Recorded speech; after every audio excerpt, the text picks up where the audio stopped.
Hello dear friends and net aspirants, welcome back to High Point again.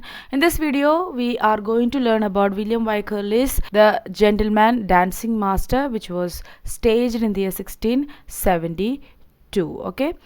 So in the previous video, in this lecture series, we have already learned about important playwrights of the Restoration Age. I hope you have watched that video. If not, you can find that in the I button, and the entire playlist of the Restoration Age is also available there. You can watch it if you have missed any of the previous videos. Okay, and before going into the video, as always, follow me on Instagram. There too we are sharing lot of materials, variety of materials relevant for your NTA, UGC NET JRF English Language and Literature Paper 2 preparation, and also visit my website and create an account and see whatever we are provided there. If you're interested, you can join our family as a student.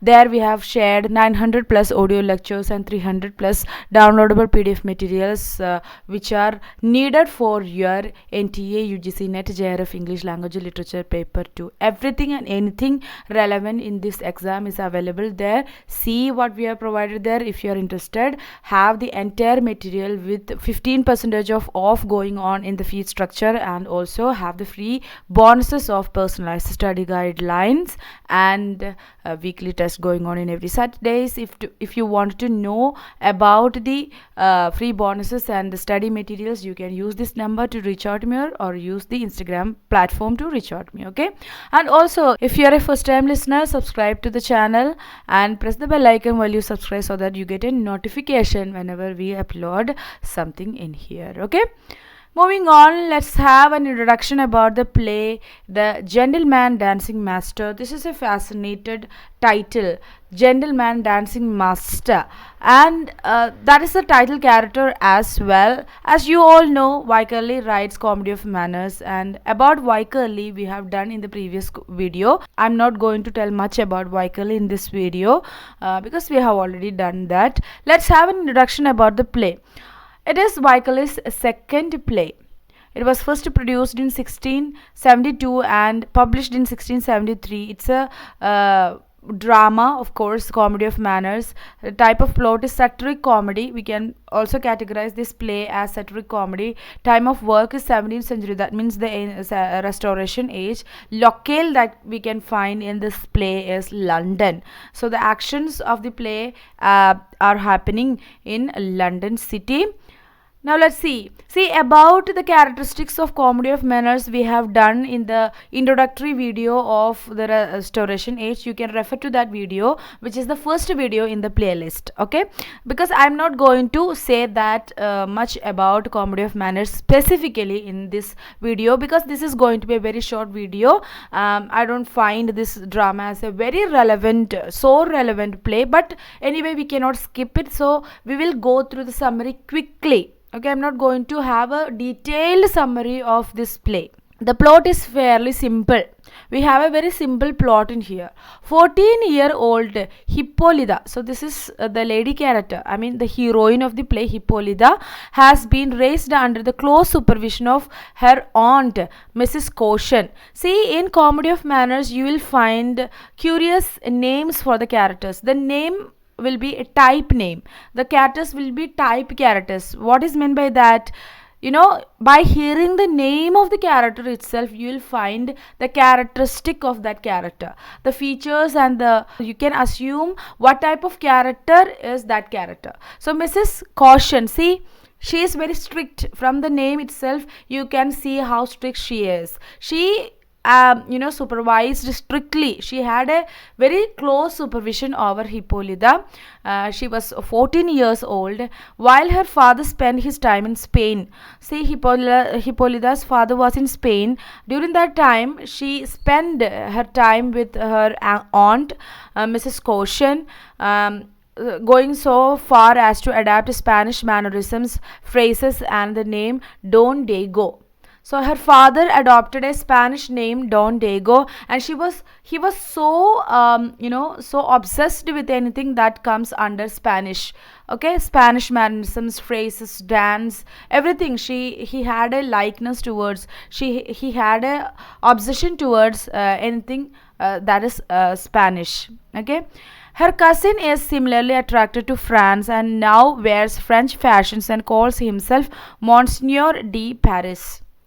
And similarly, like her father, Hippolyta's father, her cousin also had a similar fascination and obsession towards France. Now he wears only French fashion clothes and calls himself Monsieur de Paris. Hippolyta is betrothed to Monsieur de Paris but has no desire to marry him. So she tricks him into sending Gerard, a gallant young gentleman, to court her. So what happens? Hippolyta was already betrothed to Monsieur de Paris, but she had no passion towards him. See, the elder people, they decided the betrothal, they decided the alliance, and she simply said yes to that. It's not that she loves him or he loves her back. And Hippolyta met with Gerard. See, Gerard was visiting a neighborhood of Hippolyta, and so Hippolyta and Gerard attracted to Hippolyta. Hippolyta also reciprocated that attraction. So Monsieur de Paris, he had an obsession with anything that is French. So she tricked Monsieur de Paris to send Gerard as a gallant young man to court her. How?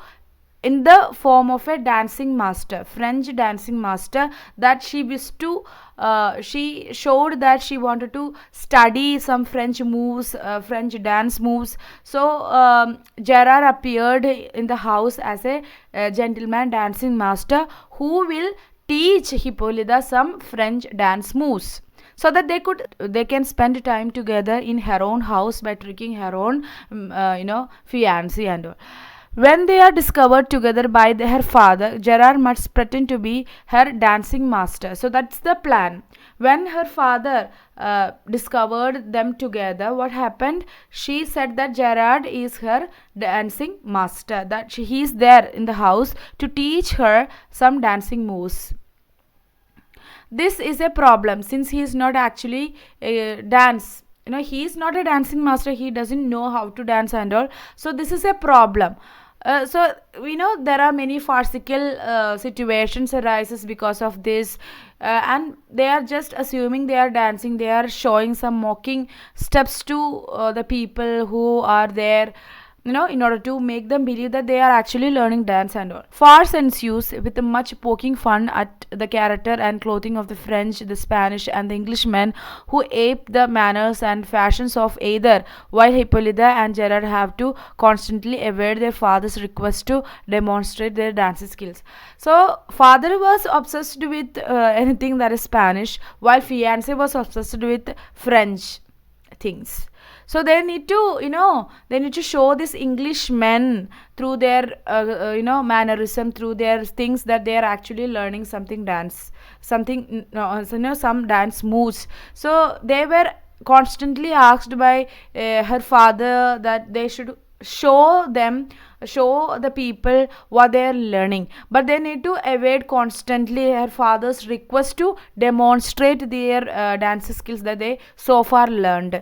Eventually what happens? Hippolyta gets her way and married. Eventually everybody knows that this is not a gentleman dancing master, and she broke her betrothal with her cousin, and eventually married Gerard. Only they fell in love and they married. And in there we cannot find that much intrigues and extramarital affairs and all, like a typical comedy of manners play will have. But this is rather a kind of romantic satiric comedy we can find in here. So that's all about the gentleman dancing master. This was a short video. I don't think that much is needed about this play. Anyway, we cannot skip this play, Gentleman Dancing Master. If you have any doubts, you can comment that below. If you want an elaborate video about Gentleman Dancing Master, you can ask that in the comment section. Don't forget to visit my website, because there we have given a separate slot for Wycherley and his major works, and any other author that you need to study, any other concept that you need to understand for your NTE UGC NET JRF English Language and Literature exam is available in the website. You can see and you can visit, you can study one by one. And also follow me on Instagram, WhatsApp me or call me in this number if you have any doubts regarding anything that we are sharing in our website or any in our YouTube or Instagram page. Okay, meet you in the next video session. Until then, stay tuned to High Point. Be happy and strive your best for the next NTA UGC NET exam. Until then, stay tuned to High Point. Tata, bye bye. Thank you.